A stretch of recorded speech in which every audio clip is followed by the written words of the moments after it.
반갑습니다. 짚고 넘어가자 이병준입니다. 부부 관계도 짚어 넘어가자. 몰랐던 부분도 짚어보고 또 이전에 알았던 것도 한 번 더 짚어보자, 이런 코너이고요. 여기는 남편 아내 사용 설명서입니다. 오늘은 22번째 버럭쟁이 남편. 왜 남편은 버럭쟁이일까? 그 4번째 능력 부족을 위장하기 위해서 화를 낸다, 이런 말씀을 드리겠습니다. 남자들은 대체로 이렇게 친밀한 관계를 맺는 것을 근원적으로 불편하게 생각을 합니다. 사실은 관계 맺는 법을 잘 모르는 것이라서 그런데요. 무능력을 위장하려고 괜히 화를 내고 그러죠. 특히 이 강연 활동을 하는 저로서는 그런 장면을 꽤 많이 보고 있는데요. 특히 부부 세미나 할 때 이런 장면들 꽤 많이 봅니다. 이 부부 세미나를 시작을 하면 첫 시간은 의뢰히 이제 서먹한 분위기를 깨는 시간을 갖는데요. 이걸 아이스 브레이킹이라고 그러죠. 그 시간이 되면 노래하는 시간도 있고 모션송을 하는 것도 있고 이렇게 뭔가 표현하는 시간도 있고 그러는 건데, 그런 시간이 되면 어색해 죽겠다는 표정을 짓는 남자들이 그렇게 많습니다. 그러다가 기어코 바깥으로 막 나가는 남자도 있고, 아내에게 짜증을 확 내놓고 나가는 남자도 있고요. 그러면서 이런 데 데리고 왔다고 그러면서 화를 냅니다. 물론 처음부터 분위기에 동화된 남자들은 마치 천진스런 어린 애처럼 그렇게 기뻐하고 그렇게 맑을 수가 없죠. 남자들은 늘 이렇게 자신의 능력이 뭔가 부족할까봐, 그것이 들통날까봐 두려워합니다. 그래서 언제나 강하고 유능한 존재이고 싶어 하죠. 아마 슈퍼맨, 배트맨, 스파이더맨, 무슨 앤트맨 등등 무슨 맨을 만들었던 가장 큰 이유, 이런 맨을 만들어서 영화를 만드는 가장 큰 이유, 영웅 영화가 계속 성행을 하는 이유는 그렇게 영웅이 되고자 희망하는 남자들이 있기 때문입니다. 그래서 뭔가 대의를 위해서라면 불 속이라도 뛰어들고 자기에게 속한 사람들을 위험에서 구출해주는 그런 남자, 이 강인한 남자의 모습들이 되죠. 자, 이것은 남자이기 이전에 생물학적으로 수컷이기 때문에 나오는 본능입니다. 남자는 능력을 입증받지 못할 때 무용지물이라는 느낌을 갖는데요. 그래서 죽을 때까지 인정에 목말라 하는 존재입니다. 남들이 인정해 주지 않으면 스스로 꽤 훌륭하다고 착각이라도 해야 속이 편하죠. 그래서 동물계에서는 더 화려하고 덩치도 크고 힘도 세고 강한 주체는 수컷입니다. 공작의 화려한 깃털은 수컷입니다. 갈퀴가 있는 사자도 수컷이고요. 꿩도 숙꽁인 장기와 암꽁인 까투리를 비교했을 때 장기의 털이 훨씬 더 길고 화려합니다. 수컷이 이렇게 화려한 이유는 이 수컷의 강한 유전자여야만 종족을 이어갈 수 있다는 이 생존의 법칙 때문입니다.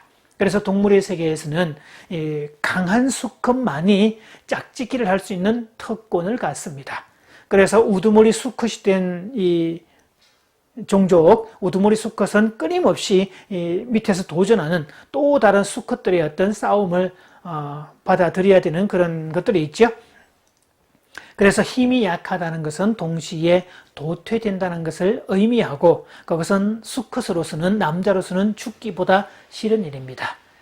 사슴 종류는 되게 큰 뿔을 가지고 있는데요. 뿔이 너무 크고 막 복잡하게 나 있어서 그게 수풀 사이 다닐 때도 불편하기도 하고, 그것 때문에 포식자에게 잡혀 먹히기도 하고, 또 무게만으로도 엄청나게 무거워서 고개를 돌리기도 힘든 상황인데 왜 그렇게 이 큰 뿔을 달고 있어야 될까? 바로 이 뿔은 능력의 상징이고 권위의 상징이기 때문입니다. 현대사회의 남자들에게 뿔은 돈이 되겠죠. 돈이 가진 힘은 결코 작지 않습니다. 이 남자들은 그래서 돈을 벌어오는 것만으로도 충분히 자기 역할을 했다고 믿고 있는데, 아내 쪽에서 관계에 대한 요구를 해오면 그 상태에서 멘붕에 빠지고요. 또 다른 요구를 해오는 것에 대해서 이해를 못하고, 이해를 했는 듯 싶은데 엉뚱한 방향으로 대응을 합니다. 뭔가를 가르쳐 주어도 시간이 오래 걸리고 몇 번은 반복해야 겨우 한두 가지 이렇게 해내는 일들이 있죠. 그러면서도 남자들은 끊임없이 자신이 전능자 증후군을 가지고 있어서 늘 그렇게 큰 소리 칩니다. 나만큼 잘하는 남편 있으면 나 보라고 그래. 제발 나 좀 믿어줘. 계속 그렇게 얘기하죠. 그런 남편을 보는 아내들은 속이 터집니다. 동문서답을 해대는 남편과 살면서 원망이 쌓이고 쌓이다 보면 나중에 어느 시점에 툭 터뜨려버리죠.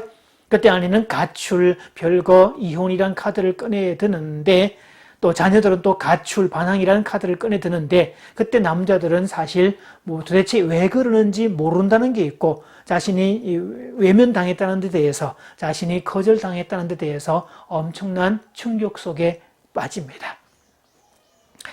강한 남자, 이 강한 수컷에 대한 열망 때문에 남자들은 여자들에 비해서 열등의식도 훨씬 더 많습니다. 그래서 열등의식이 많은 사람은 충고를 충고로 받아들이지 못하고 자기를 공격하거나 폄하한다고 느낍니다. 그래서 괜한 일에도 시비를 걸고 작은 일에도 화를 버럭버럭 내고 그래서 능력이 부족할수록 화를 잘 낸다고 보시면 됩니다. 또한 동시에 작은 일에 일희일비합니다. 조금만 부족하면 열등감에 빠지고 조금만 우울하다 싶으면 우울감에 또 빠져서 허우적대고 그러기도 하지요. 자, 반대로 경제적으로도 혹은 지식적으로도 여러 가지 면에서 풍족한 사람, 내면적으로도 풍족한 남자는 여간해서 화를 내지 않습니다. 화를 내더라도 꼭 화를 내야 될 자리에 선택해서 화를 내지 반사적으로 욱해서 화를 내지는 않습니다. 이 반사적으로 화를 낸다, 욱하고 화를 낸다고 표현을 하고 있는데요. 욱해서 화를 냈다, 이것은 결코 자랑할 만한 일이 아닙니다. 이것은 자기 통제력의 범위에서 벗어나서 통제력도 없이 그냥 감정이 표출되었다는 뜻이고 심리적으로 어리석하다, 어리고 어리숙하다는 뜻이지 결코 어른이 되었다는 뜻이 아니기 때문입니다. 그래서 욱하는 것은 마치 전쟁에서 부비 트랩과 같은 그런 모습이 될 수 있죠. 보통 이 부비 트랩이란 함정 같은 걸 얘기하는데요. 보통 전쟁에서 전투를 통해서 이 사상을 입는 경우보다 부비 트랩에 의해서 사상이 더 많다고 그러죠. 그래서 어느 도시에 점령하러 갔더니 이 퇴각하는 군인들이 문을 열면 거기서 폭탄이 터지도록 이렇게 만들어 놓고 우물 속에 독약을 타놓고 이런 식으로 해서 죽게 만드는 그런 비겁한 행동이 거기에 들어가지요. 능력이 부족하다는 말이 자신의 한계를 인정한다는 말과는 다릅니다. 자신의 능력을 정확하게 알고 그 한계 범위를 정확하게 아는 사람은 다른 사람이 나보다 탁월해도 그것을 인정할 줄 알고 그것 때문에 열등감에 빠지지 않습니다. 그런 사람은 도리어 물을 줄 압니다.